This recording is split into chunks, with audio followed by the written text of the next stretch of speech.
অনলাইনে আজ থেকে শুরু হচ্ছে সাবেক এমপিদের শুল্কমুক্ত সুবিধায় আনা ২৪টি বিলাসবহুল গাড়ির নিলাম। ১২তম সংসদ বিলুপ্তির পর এসব গাড়ির শুল্কমুক্ত সুবিধা প্রত্যাহার করে এনবিআর। ফলে নিলামে ৮ গুণ বেশি শুল্ক আদায়ের মাধ্যমে ১৭৫ কোটি টাকা রাজস্ব আয়ের আশা করছে কাস্টম হাউস। দ্বাদশ জাতীয় সংসদের ৫১ জন সদস্য শুল্কমুক্ত সুবিধায় গাড়ি আমদানিতে এলসি খোলেন। এর মধ্যে গাড়ি এনে ছাড় করান ৬ জন।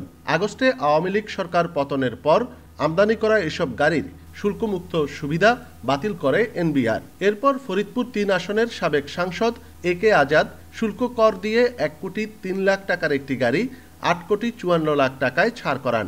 বাকি গাড়ির বিষয়ে ২ দফা নোটিশ জারির পরও কোনো সাড়া পাওয়া যায়নি। এরপর এসব গাড়ি নিলামের ঘোষণা দেয় কাস্টমস কর্তৃপক্ষ।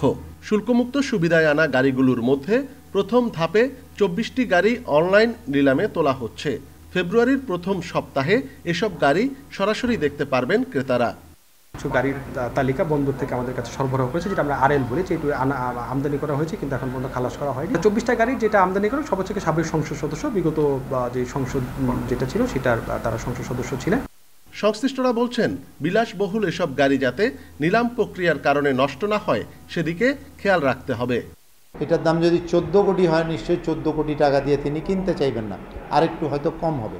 তো এই দুইটার ইকুইলিব্রিয়াম করতে হবে আর কি, যে আমি খুব সুপার প্রফিট করতেও পারবো না, আবার কাস্টমস যদি ধরে রাখে যে তার বুক ভ্যালুতেই এটা নিতে হবে, সেটাও কিন্তু সঠিক না। দীর্ঘসূত্রিতার কারণে গাড়িগুলো অবস্থা খারাপ হয়ে যেতে পারে।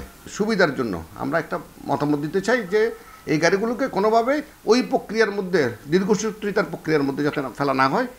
কাস্টম হাউসের তথ্যমতে সবচেয়ে দামি গাড়িটি আনেন সুনামগঞ্জ ৪ আসনের সাবেক সংসদ সদস্য মোহাম্মদ সাদিক, শুল্ক সহ, যেটির দাম প্রায় ৯.৫ কোটি টাকা।